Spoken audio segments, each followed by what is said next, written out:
Est-ce que tu as déjà eu l'impression que les tâches s'accumulent et que le travail, il avance par à coups? Et puis de pas réussir à savoir ou à prouver si ton équipe, elle dépote. D'ailleurs, comment est-ce que tu fais pour savoir si ton équipe, elle fonctionne bien? Si elle délivre de manière fluide et efficace? Objectivement, au-delà de juste, je le sens qu'elle fonctionne bien cette équipe.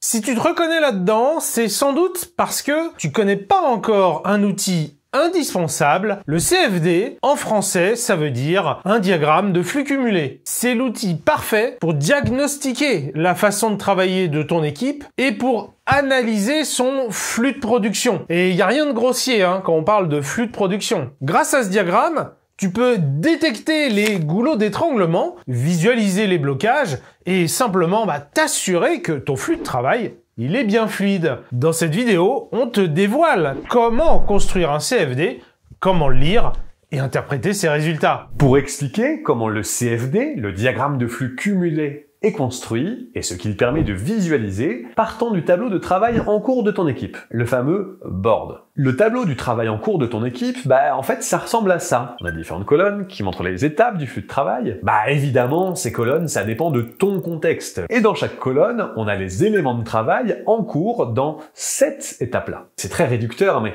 souvent, on appelle ce tableau un tableau Kanban, mais c'est vraiment un abus de langage. Et ce tableau, c'est une représentation, une photo à l'instant T de ton flux de travail. Utiliser ce type de tableau en support lors des délits est un excellent point de départ. Il permet de voir où on en est grâce à un cliché quotidien du flux de travail et de voir si les choses avancent ou si au contraire, on doit se mobiliser pour régler un souci. Est-ce que ce tableau est suffisant pour savoir si ton équipe est efficace? En fait, on voit ce qui se passe à l'instant T, mais on voit pas ce qui s'est passé pour en arriver là. Et c'est là qu'intervient le CFD. Et voilà à quoi ça ressemble. Le diagramme de flux cumulé est constitué de deux axes. En abscisse, tu as le temps, généralement des jours. Tandis qu'en ordonnée, on va retrouver le nombre d'éléments qui transitent dans le flux de travail. Alors quand je dis éléments, suivant ton contexte, ça peut être des tâches, des éléments de backlog, des user stories, des tickets. En ajoutant la dimension du temps par rapport au board qui est un instantané à l'instant T, le CFD raconte l'histoire de ton flux. D'ailleurs, maintenant qu'on en parle, on va te donner un premier niveau de lecture, avant de rentrer dans les subtilités.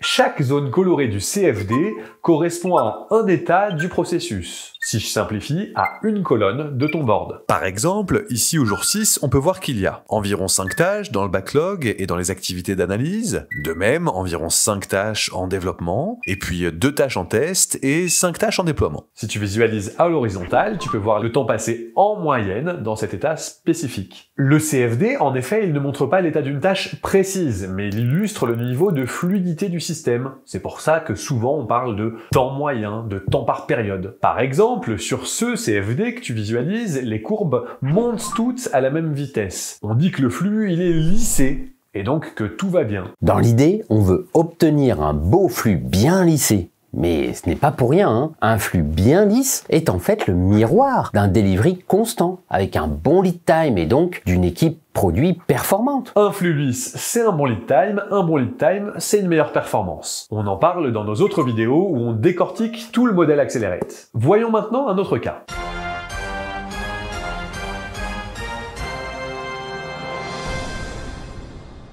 Quel est l'état de santé de cette équipe selon le CFD affiché à l'écran? Regardez bien, les courbes ne montent plus de manière régulière, on observe des zones qui gonflent anormalement. Que se passe-t-il? Réponse A, tout roule, l'équipe est ultra performante et livre en continu sans aucun problème. Réponse B, aïe, il semble y avoir un goulot d'étranglement, certaines tâches s'accumulent sans progresser. Réponse C, catastrophe, tout est bloqué, plus rien ne bouge, l'équipe est peut-être en grève, ou alors un énorme bug empêche toute avancée. Réponse D, la réponse D. La réponse B. C'est votre dernier mot, Constantin? Oui, Jean-Pierre, c'est mon dernier mot. Je valide la réponse B. Et oui, bravo, c'est bien B, la bonne réponse.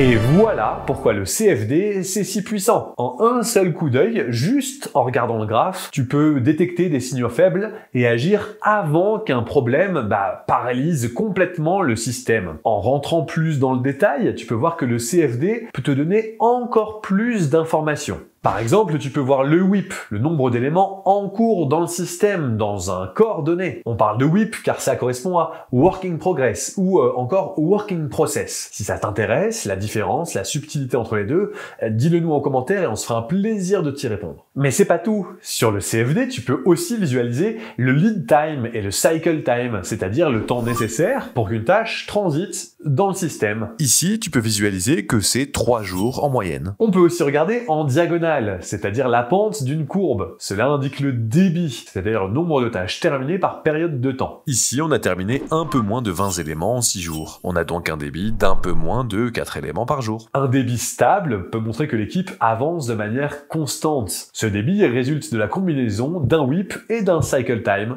les deux constants eux aussi. Avec le CFD, on peut voir l'effet des goulots d'étranglement. Si par exemple des tâches en phase de validation s'accumulent dans ton système, ça aura mécaniquement un effet sur le lead time. Les choses mettront plus de temps à sortir. Bref, le CFD va te permettre d'identifier la plupart des dysfonctionnements de ton système. Les temps d'attente, représentés par un amincissement de la courbe, ou les difficultés, représentées par un gonflement. Visualiser ces informations est nécessaire pour optimiser le flux de travail de ton équipe et améliorer le lead time ainsi que le cycle time. Le CFD est indispensable si tu veux avoir une vision claire et agir avant qu'un problème ne bloque tout le système. J'aime bien l'utiliser sur mon board de management visuel pour que l'équipe puisse prendre connaissance en continu de ses progrès. Si tu t'intéresses au CFD, tu es sûrement à la recherche d'indicateurs agiles essentiels comme le WIP, le cycle time ou le débit. Et plus largement, les meilleurs indicateurs pour mesurer la performance d'une équipe, fonce voir cette vidéo. À la prochaine.